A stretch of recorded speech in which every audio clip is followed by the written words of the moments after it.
The Detroit Lions. We don't like the Detroit Lions as a team this season. If you're following along with podcasts, and we're getting some pop in the Twitter world. Why are you guys disrespecting the Lions? Well, Greg, there's a lot of holes on this team, but they get to go in Week 1 to face an Indianapolis team that has plenty of holes themselves. This is a great Week 1 matchup for the Lions to find the injury depleted Colts roster. Offensive line certainly has question marks for Indianapolis. I was surprised to see that, in this desert town you speak of, that they're looked at as pretty big underdogs. Because to me, I don't see the Colts as a favorite or a heavy favorite against any NFL team right now. I am excited to see what Andrew Luck comes out with. I read this ESPN The Magazine article, which I recommend on him. Humble brag. Which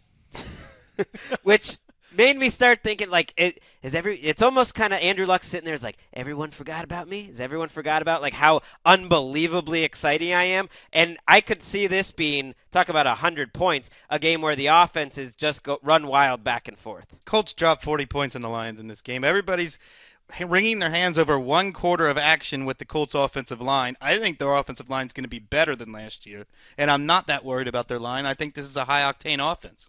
It's the two teams that have failed to produce a 100-yard rusher for years on end at this point, and it shows. I don't think that the Colts, outside of Andrew Luck, and we've harped on about this, are a balanced team, and neither are the Lions. It's a great Week 1 matchup because you've got two really rather mystical teams going up against each other, and I think that the one reason the so-called favorite versus underdog is because a lot of people that aren't following football just think, the Colts are going to rush right back into the AFC Championship now that Luck's back. That is not this team. I'm going to throw out something with the Lions here.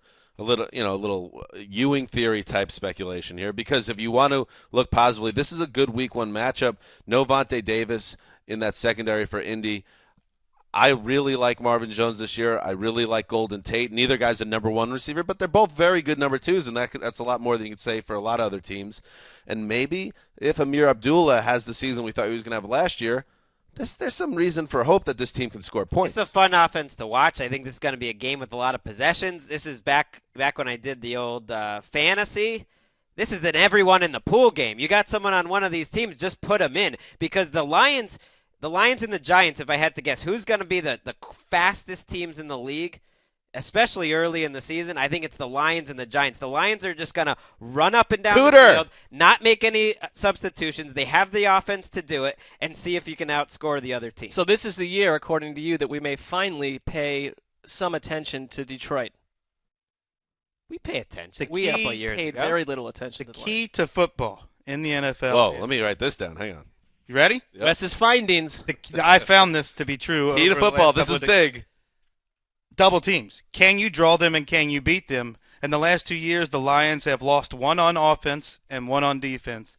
Calvin Johnson and Ndamukong Suh. Who do they have left on their roster who draws or beats double teams? Maybe Ziggy Ansah? Ansah. That's it. That's the list.